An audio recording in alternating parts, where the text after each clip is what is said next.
Hello guys, तो हम जाने वाले हैं माता वैष्णो देवी कटरा जम्मू एंड कश्मीर। तो अभी हम वेट कर रहे हैं ट्रेन के लिए। आज है जिया का बर्थडे, इसलिए हमें स्टेशन पर ही मनाना पड़ा जिया का बर्थडे, क्योंकि वहाँ पर केक तो था नहीं। बहुत देर बाद वेट करने के बाद आ गई थी हमारी ट्रेन में बैठकर हम पहुँच गए थे जम्मू एंड कश्मीर कटरा माता वैष्णो देवी के भवन में। उसके बाद कुछ हसीन वादियों के हमने लिए नज़ारे। बहुत ही फैंटास्टिक व्यू था यहाँ का। उसके बाद हमने अपनी यात्रा पर्ची करवाई। यहाँ पर बहुत ही लंबी लंबी लाइनें थी और बहुत ही ज़्यादा भीड़ थी। यात्रा पर्ची करवाने के बाद हम रुके एक होटल में, जहाँ पर हमने 2 घंटे स्टे किया। 2 घंटे स्टे के बाद हम निकले माता वैष्णो देवी यात्रा की चढ़ाई शुरू करने के लिए। उस होटल ड्राइवर ने हमें छोड़ दिया था यात्रा स्टार्ट होने वाली जगह पर, जहाँ पर वो मेन गेट होता है माता वैष्णो देवी का। वहाँ पहुँचकर हमने देखा कि यहाँ बहुत ही ज़्यादा भीड़ है, लाइन बहुत ही ज़्यादा लंबी थी और बहुत देर वेट करने के बाद हमने अपनी चढ़ाई स्टार्ट कर दी। काफ़ी देर पैदल चलने के बाद हमें लग गई थी बहुत भूख, इसलिए हमने रुक कर 2 प्लेट छोले भटूरे खाए, जो कि हमें 80 रुपीज़ के पड़े।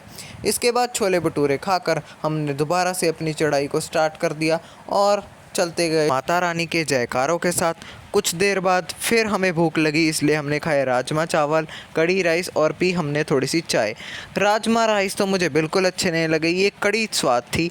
और उसके हम पहुंच चुके थे माता रानी के भवन में। वहां पर हमें अपना फ़ोन, टैबलेट, पर्स, सब कुछ, बैग वैग सब कुछ सबमिट करना पड़ा। और उसके बाद माता रानी के दर्शन किए और दर्शन के बाद हम दुर्गा भवन में रुके, जहाँ हमें फ्री डोरमेट्री बेड मिल गए थे और यहाँ पर कंबल 100 रुपये का रेंट पे मिले। और उसके बाद हमने सोचा भैरव बाबा के दर्शन के लिए हम रोप वे पे जाएंगे, जिसकी टिकट थी 100 पर पर्सन। यहाँ पर भी बहुत लंबी लाइन थी, इतनी ज़्यादा भीड़ थी, सारे लोग ही रोप वे के लिए आ गए थे। वहाँ तक इतनी भीड़ थी, इतने लोग थे, लेकिन फाइनली इतना इंतज़ार करने के बाद हमारा रोप वे आ चुका था, जो बहुत धीरे धीरे धीरे धीरे नीचे आ रहा था।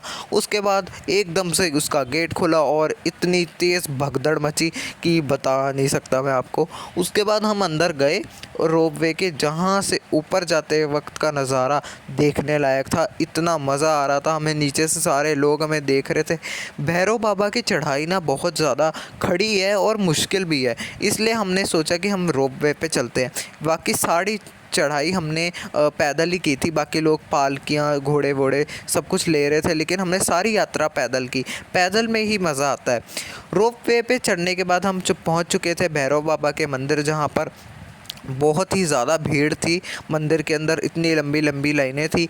उसके बाद मंदिर के दर्शन करने के बाद हम दोबारा आए रोप वे से ही नीचे, जहाँ का नज़ारा दोबारा ही बहुत अच्छा था। नीचे आते वक्त बहुत तेज़ चल रहा था ये रोप वे। नीचे पहुँचने के बाद हमने सोचा कि अब हम इलेक्ट्रॉनिक बस में जाएंगे, जिसकी टिकट ऑनलाइन बुक करवाई जाती है। फिर भी हम एक होप से लेकर लाइन में खड़े हो गए, लेकिन कुछ फ़ायदा ना हुआ, क्योंकि हमें इलेक्ट्रॉनिक बस मिले ही नहीं, क्योंकि टिकट्स ख़त्म हो गई थी। इसके बाद हमने जिया को बिठा दिया इस प्रैन में, क्योंकि वो बहुत ज़्यादा थक गई थी और हम भी थक गए थे, इसलिए हम बैठ गए थे थोड़ी देर अर्धकुंवारी के पास फ्रूटी पीने के लिए। नीचे आकर देखा कि इतनी सुंदर सुंदर चीज़ें थी। हमने यहाँ से प्रसाद लिया और माता रानी की फ़ोटोज़ ली और फिर और नीचे उतरते गए। उसके बाद हमने एंड में जाकर हमने और भी दुकानों से बहुत सारा सामान लिया, ब्रेसलेट, फ़ोटोज़, माता रानी की प्रसाद और आम पापड़ और घर के लिए धूप बत्ती। और हम पहुंच चुके थे नीचे और यही था हमारा ट्रिप। जय माता दी कमेंट में ज़रूर लिखिएगा। Thank you.